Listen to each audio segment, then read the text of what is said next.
నేను చెప్తూనే ఉన్నా కదా, ఇప్పుడు శ్వేతపత్రం మంత్రి చెప్తున్నాను నేను. ఇంకా ఒక మినిస్టర్ కంటే శ్వేతపత్రం ఇంపార్టెంట్ మీకు చెప్పినా కదా. నేను ఇప్పుడు చెప్తున్నాను, తాటిచెర్ల విషయంలో ఏ రకంగా బలవంతంగా సింగరేణితో ఉత్తరం రాయించి సింగరేణికి రోషే గారు సింగరేణికి ఇచ్చారు. ఏపీ జనుకో ఉండే రోషే గారు ఇస్తే దాన్ని ప్రైవేట్ వాళ్ళ కట్టబెట్టింది ఎవరు? కేసీఆర్. కాబట్టి లేదు అంతకుముందే లేదు, మేము నిర్ణయించిన కమిటీ లేదు.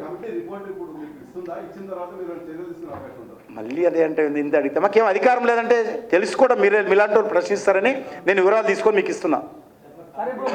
ఇది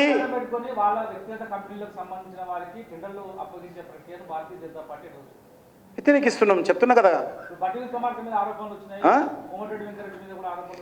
కోమరెడ్డి వెంకరెడ్డి కావచ్చు, లేకపోతే మరొకరు మంత్రి ఎవరైనా సరే, ఇది సింగరేణికి సంబంధించినటువంటి భవిష్యత్తు చెలగా ఉంటాం ఆడొద్దు అనేదే నా కోరిక. ఎవరైనా సరే ఏది తెలుసుకో, మీరు అడిగినావు కదా, ఇప్పుడు విషయాలన్నీ తెలుసుకోవాలి కదా, కనీసము తెలుసుకోవాలి, తప్పలేదు కదా.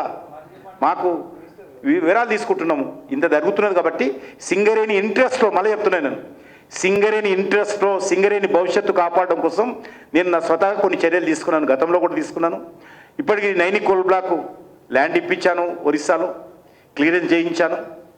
అదేవిధంగా సింగరేణిలో కాస్ట్ కట్టింగ్ కోసము సలహా ఇచ్చాను, కమిటీ వేసి నివేదిక ఇచ్చాను. ఇప్పుడు కూడా మళ్ళీ నివేదిక ఇంత జరుగుతుంటే కొంత నివేదిక తీసుకోవాలనే ఉద్దేశం తీసుకుంటున్నాను.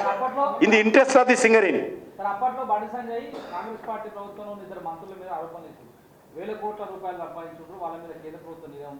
ఏ విషయంలో బొగ్గుకే సంబంధం ఉందా? ఇప్పుడు అవన్నీ చాలా ఉన్నాయి. ఆ రకంగా చూస్తే కాంగ్రెస్ వాళ్ళ కథలు చాలా ఉన్నాయి. ఒకరొకరు చర్యలు ఏముంటాయి? మళ్ళీ నువ్వు అదే అంటావు బాబు, లేవు కదా అధికారాలు. అదే కదా మరి, అదే అడుగుతాయి.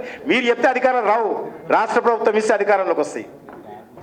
మీరు చెప్తేనో నేను అనుకుంటేనో కావు. నేను అనుకుంటే కూడా రాదు అధికారాలు, రాష్ట్ర ప్రభుత్వం ఇవ్వాలి అధికారాలు.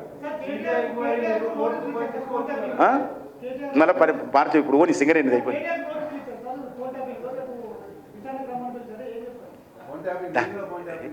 ఈ ఫోన్ ట్యాపింగ్ అంతా కూడా 2 సంవత్సరాలుగా డ్రామా నడుస్తుంది.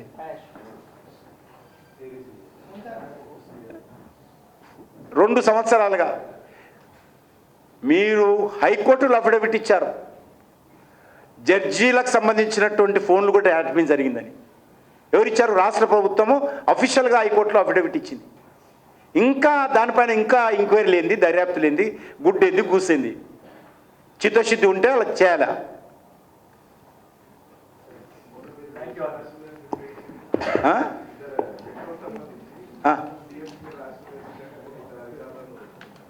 సంతోషం కదా. నేను కూడా అదే కోరిన. నేను రాజకీయం రాయలేము. నేను రాసిన ఉత్తరంలో ఒక పొలిటికల్ పదం లేదు. నేను అర్బన్ డెవలప్మెంట్ మినిస్ట్రీని కలిసినప్పుడు ఇంకా తెలంగాణ ప్రభుత్వం కమిటీకి సంబంధించినటువంటి పేర్లు ప్రతిపాదించలేదు. వాళ్ళు పేర్లు ప్రతిపాదిస్తే తొందరగా ఆ సమావేశం కూర్చొని ప్రక్రియ పూర్తి చేద్దామనేటువంటి విషయం చెప్పిండ్రు. అదే విషయాన్ని ముఖ్యమంత్రి గారికి రాశాను. వాళ్ళు మీటింగ్ కావాలి కదా, అదేమిటో రోజువారి పని నేను చూడను కదా. వాళ్ళిద్దరూ మన వాళ్ళిద్దరు కూర్చొని చర్చించాలా. చర్చించి ఏ రకంగా ఈరోజు LNT నుంచి పూర్తి స్థాయిలో రాష్ట్ర ప్రభుత్వానికి మెట్రో బదలాయించాలి, నెంబర్ 1. దానికి సంబంధించినటువంటి బదలాయించిన తర్వాత రేపు ఈ కొత్త పాత కలిపి ఏ రకంగా మెట్రోను ముందుకు తీసుకెళ్ళాలి, నెంబర్ 2. ఆ రకంగా ఏ సంస్థల నుంచి మనము అప్పులు తీసుకోవాలి, రాష్ట్ర ప్రభుత్వము ఏ మేరకు తీసుకోవాలి, మేము కేంద్ర ప్రభుత్వం ఏ రకంగా స్థాయిలో వాళ్ళు చర్చించిన తర్వాత చేస్తాం. అందులో ఇంకా పూర్తి స్థాయిలో దానికి సంబంధించినటువంటి విధి విధానాలు రూపకల్పన జరగాలి. నేను జరపడానికి అన్ని రకాలుగా సిద్ధంగా ఉన్నాం. దాంట్లో ప్రాసెస్గా నేను రెగ్యులర్గా అర్బన్ డెవలప్మెంట్ మినిస్ట్రీతో మాట్లాడుతున్నాను. నాకు వచ్చిన విషయాలు రాష్ట్ర ప్రభుత్వం తెలియజేస్తా ఉన్నాను. రాష్ట్ర ప్రభుత్వం ముఖ్యమంత్రి గారు నేను రాసిన తర్వాత 2 అధికారులను కూడా వేశారు. వాళ్ళు సమావేశం జరుపుకోవాలి, ఆ డేట్ అనుకుని సమావేశాలు జరుపుకోవాలి. సమావేశాలు జరుపుకొని మెట్రోకి సంబంధించినటువంటి పనులు స్పీడప్ కావాలని నాకు కూడా కోరిక ఉంది. ఎందుకంటే నా కాన్స్టిట్యున్సీ సికింద్రాబాద్, హైదరాబాద్ సంబంధించి నా పార్లమెంట్ కాన్స్టిట్యున్సీ మెజార్టీ ఉంటుంది.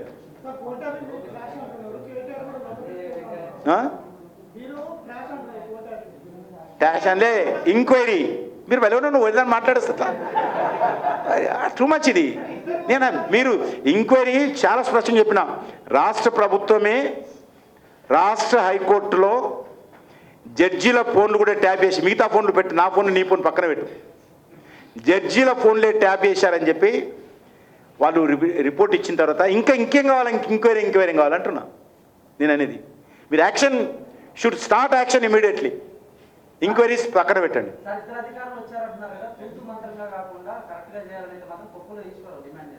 ఏం చేయాలి అలా అదే నా ఇంట్రెస్ట్ అదే శాశ్వతంగా దీని సమస్య పరిష్కారం కావాలంటే కూడా 12 సంవత్సరాలుగా జరుగుతున్నటువంటి 10+2 దర్యాప్తు జరగాల. భవిష్యత్తులో దీనికి సంబంధించినటువంటి వాళ్ళ హయాంలో ఎన్ని వేల కోట్లు టీఆర్ఎస్ హయాంలో ఇవ్వలేదో వాళ్ళు కూడా సింగరేణి కొత్తగూడెం నుంచి ముక్కు నేలకు రాయాలా. వీళ్ళు కూడా 2 సంవత్సరాలుగా ఎంత బాకీలు పెరిగాయో వీళ్ళు కూడా రాయాలి. సింగరేణిని ఆదుకోవాలి అందరం కలిసి. ధన్యవాదాలు. దావోస్ పర్యటనకు ఇక్కడ నుంచి మొత్తం ఇన్వెస్టర్స్ తీసుకొని అక్కడ మీటింగ్లు పెడుతున్నాడు.